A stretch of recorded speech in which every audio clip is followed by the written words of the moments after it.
खबरों का lunch box. नमस्कार, आदाब, सत श्री अकाल। रेडियो मणि 9 पर आपका बहुत बहुत स्वागत है। मैं हूं आपके साथ अभिषेक गुप्ता और आप सुन रहे हैं खबरों का लंच बॉक्स। दिल्ली एनसीआर में कितनी महंगी हो गई सीएनजी? महंगाई दर को लेकर आरबीआई गवर्नर ने क्या कहा?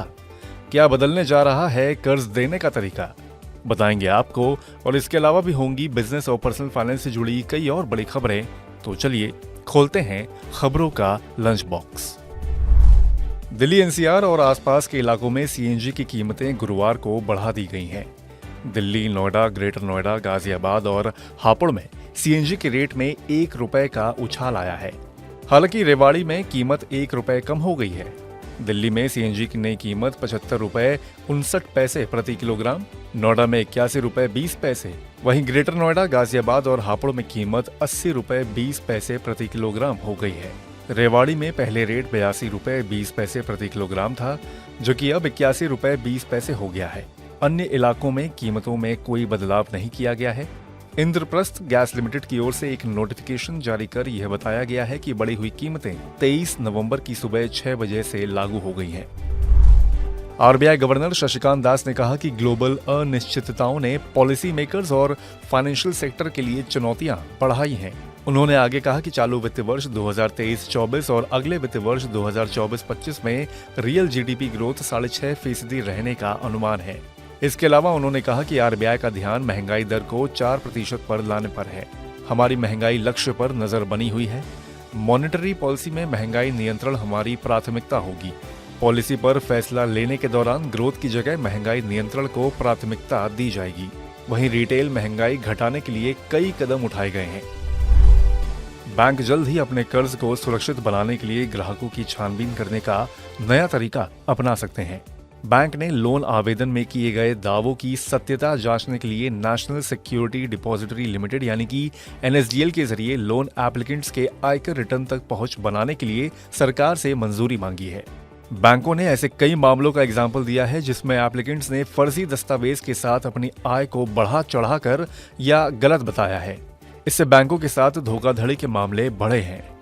इस फर्जीवाड़े को रोकने के लिए बैंकों ने ये पहल की है। सूत्रों के मुताबिक बैंकों ने पिछले महीने आयकर रिटर्न के ऑनलाइन सत्यापन के लिए आयकर विभाग के साथ या एनएसडीएल के जरिए सीधे एकीकरण की मांग की है। नवंबर का महीना पेंशनरों के लिए बहुत जरूरी होता है। अगर आपको भी केंद्र सरकार या राज्य सरकार की ओर से पेंशन मिलती है तो 30 नवंबर 2023 तक अपना लाइफ सर्टिफिकेट जरूर जमा करवा दें। अगर आप इस काम को पूरा नहीं करेंगे तो अगले महीने से आपको पेंशन नहीं मिलेगी।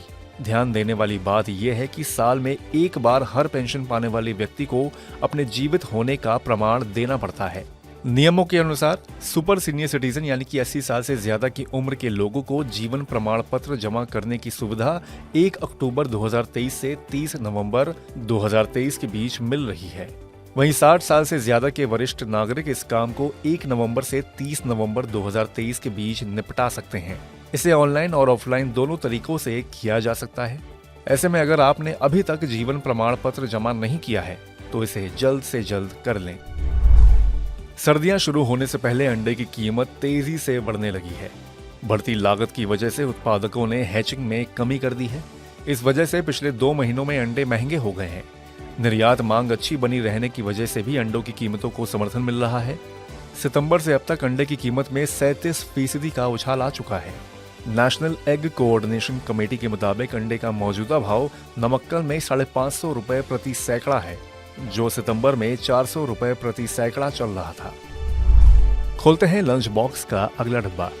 जीएसटी के तहत टैक्स रिटर्न के आकलन को लेकर फेसलेस जांच व्यवस्था शुरू करने में अभी कुछ समय और लगेगा। फेसलेस व्यवस्था में करदाता और अधिकारी के आमने सामने आए बिना जांच पूरी की जाती है। फेसलेस आकलन की व्यवस्था सबसे पहले आयकर विभाग ने शुरू की थी, बाद में सीमा शुल्क विभाग ने इसे अपनाया था। फेसलेस आकलन जांच में कर अधिकारी और करदाता आमने सामने नहीं आते हैं और इसमें दस्तावेज को फिजिकल रूप से पेश करने की भी जरूरत नहीं होती। विमानन क्षेत्र के नियामक डीजीसीए ने यात्रियों को जरूरी सुविधाएं देने से संबंधित मानकों का अनुपालन न करने के लिए एयर इंडिया पर 10 लाख रुपए का जुर्माना लगाया है। डीजीसीए ने कहा है कि दिल्ली, कोची और बेंगलुरु के हवाई अड्डों पर एयर इंडिया की इकाइयों का निरीक्षण करने के बाद यह पाया गया है कि एयरलाइन नागर विमानन प्रावधानों का ठीक से पालन नहीं कर रही है। इसी संदर्भ में एयर इंडिया को 3 नवंबर को नियामक की ओर से कारण बताओ नोटिस भी जारी किया गया था। तो इसी के साथ बंद करते हैं खबरों के लंच बॉक्स को। उम्मीद है कि इसमें पेश की गई खबरें आपको पसंद आई होंगी। अगर ऐसा है तो हमें कमेंट करके जरूर बताएं। बाकी बिजनेस और पर्सनल फाइनेंस से जुड़ी और खबरों के लिए सुनते रहिए रेडियो मनी 9 और डाउनलोड कर लीजिए हमारे मनी 9 ऐप को। हमेशा की तरह मैं हूं आपके साथ अभिषेक गुप्ता। अभी लेता हूं विदा। धन्यवाद। खबरों का लंच बॉक्स।